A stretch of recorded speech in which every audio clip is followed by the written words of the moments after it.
নামাজ পড়তে চায়, কোন স্ত্রী নামাজ পড়তে চায়, এমন বেয়াদব কোন স্বামী নাই যে স্ত্রীকে বলবে নামাজ পড়া যাবে না। ঠিক কি না? বলবে এমন কোন স্বামী আছে? এমন কোন নাস্তিক দুনিয়াতে আছে? কিন্তু দেখা যাচ্ছে যে আমাদের অবহেলা, ছেলেরা, মেয়েরা, বাবারা, মায়েরা অবহেলা করে। এই অবহেলার কারণে তারা নামাজটুকু বাদ দেয়। তাহলে আল্লাহ পাক রব্বুল আলামিন সূরা মুদ্দাসসিরের ভিতরে বলেছেন, আনিল মুজরিমিন, কাল কিয়ামতের দিনে অপরাধীদেরকে জিজ্ঞাসা করা হবে, তোমরা কেন আজকে জাহান্নামের ভিতরে? তারা বলবে আমরা নামাজ পড়তাম না। যদি আপনি নামাজ না পড়েন তাহলে 100% দুনিয়াতে যত ভালো কাজ করেন আপনার জন্য জাহান্নাম রেডি। সোজা কথা, এর ভিতরে কোনো ঝামেলা নেই। কার কথা? আল্লাহর কথা। আপনি নামাজ পড়লে আপনি কোথায় যাবেন? জান্নাতে। আর নামাজ না পড়লে আপনি কোথায় যাবেন? জাহান্নামে। আপনি নামাজ পড়বেন, আল্লাহ আপনাকে জান্নাত দেবে। আপনি নামাজ পড়বেন না, আল্লাহ আপনাকে জাহান্নামে নিক্ষেপ করবে। আজকে যে কথাগুলো আপনি শুনছেন, যতটুকু যত দূর পর্যন্ত মাইকের আলো যায়, প্রত্যেকটা বাবাকে, প্রত্যেকটা মাকে অনুরোধ করব যে দুনিয়া কিয়ামত হয়ে যাবে তবু আপনি এক ওয়াক্ত নামাজ কাজা করবেন না ইনশাআল্লাহ। আজকে আপনি নামাজ পড়বেন, একটিবার চিন্তা করে দেখেন, একটিবার অনুতপ্ত হয়ে দেখেন। আমি বলি যে গত একটা সপ্তাহের ভিতরে যে একটা সপ্তাহ পার হয়ে গেল, কম পক্ষে আমার দেখাশোনা কমপক্ষে 10 জন ব্যক্তি যাদের বয়স 10 থেকে 40 বছর পর্যন্ত, এই সমস্ত লোকেরা পরে আর মরে, 1 সেকেন্ড সময় দিচ্ছে না। তাহলে আপনি যদি নামাজ না পড়েন, আপনি যদি আল্লাহর হুকুম পালন না করেন, তাহলে যে কোনো সময় আপনার মৃত্যু হতে পারে। এই যখন আপনার মৃত্যু হবে, মরার পরে আপনি আল্লাহকে কি জবাব দেবেন? আপনি গিয়ে বলবেন যে আমি আমার স্বামীর খেদমত করেছি, আমার স্বামী আমার সংসারে কাজ করেছি, কিন্তু এই দোহাই দিয়ে কাল কিয়ামতের দিনে কোনো মা, কোনো বোন, কোনো বাবাজি বাঁচতে পারবে না। তারপরে তারা বলবে, এবং তারপরে তোমরা কিসের জন্য জাহান্নামে আসলে? ওয়ালাম নাকুন নুতঈমুল মিসকিন, যারা অভাবী ছিল এই অভাবীদেরকে আমরা খাবার দিতাম না। প্রথম নাম্বার, যদি নামাজ না পড়ে তাহলে জাহান্নামে যাবে। যারা অভাবী আছে এই অভাবী ব্যক্তিদেরকে যদি কোনো ব্যক্তি খাবার না দেয়, যদি সাহায্য না করে, যদি দান না করে, এই কারণের জন্য আল্লাহ তাদেরকে জাহান্নামে নিক্ষেপ করবেন। আজকে দেখা যায় আমরা পুরুষ মানুষ যারা আছে, আমরা উপার্জন করে বাড়িতে রাখি। অনেক মা আছে, অনেক বাবাজির স্ত্রী আছে, দেখা যায় একজন ফকির, একজন মিসকিন দান নিতে এসেছে, সাহায্য চাইতেছে, কিন্তু দেখা যাচ্ছে আমরা তাদেরকে দিচ্ছি না। ঠিক কি না? রোজগার করবে স্বামীরা, আপনাদের স্ত্রীদের দিতে সমস্যা কি?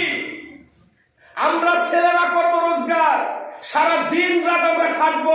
যে মানুষ আপনার সামনে ভিক্ষা নিতে আসবে, যে মানুষ সাহায্য নিতে আসবে, আপনি আল্লাহর রাস্তায় দিয়ে দেন, কেন আপনি দিতে কার্পণ্যতা করেন? ঠিক কি না ভাই? আমরা কখনো বলেছি যে একজন ফকির আসবে তাকে দেওয়া যাবে না, একজন মিসকিন আসবে তাকে দেওয়া যাবে না, একজন সাহায্য নিতে আসবে তাকে দেওয়া যাবে না? আমরা কৃপণতা করি।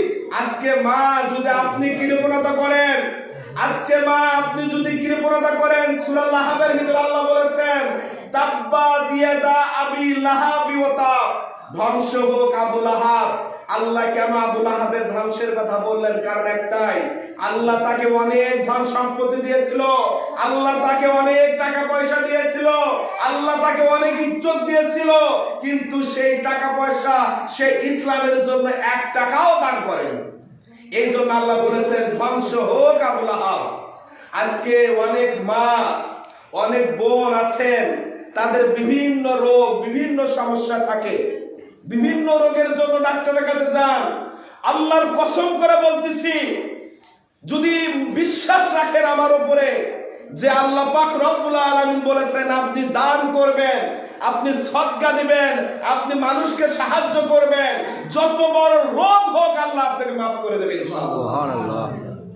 আল্লাহ রাসূলের কাছে একজন সাহাবী জিজ্ঞাসা করেন, হে আল্লাহ, আমি অনেক দিন লং টাইম দুনিয়াতে জীবন্ত থাকতে চাই, আমি এই দুনিয়া থেকে সহজে মরতে চাই না, এমন কিছু আমলের কথা আপনি বলে দেন যে আমল যাতে আমি করলে অনেক দিন যাতে আমরা দুনিয়াতে বাঁচতে পারি।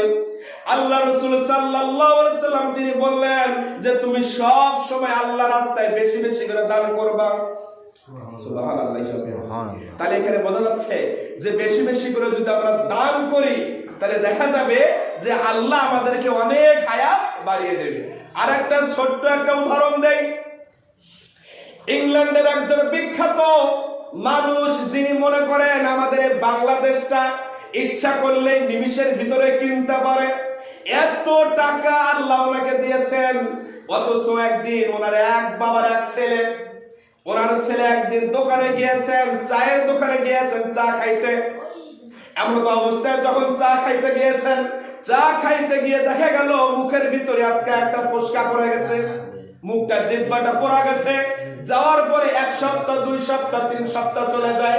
যাওয়ার পরে তার বাবা চিন্তা করলো আমি আমার এক বাবার একটা মাত্র ছেলে, আমার ছেলে কিছু খাইতে পারে না, সমস্যা কি?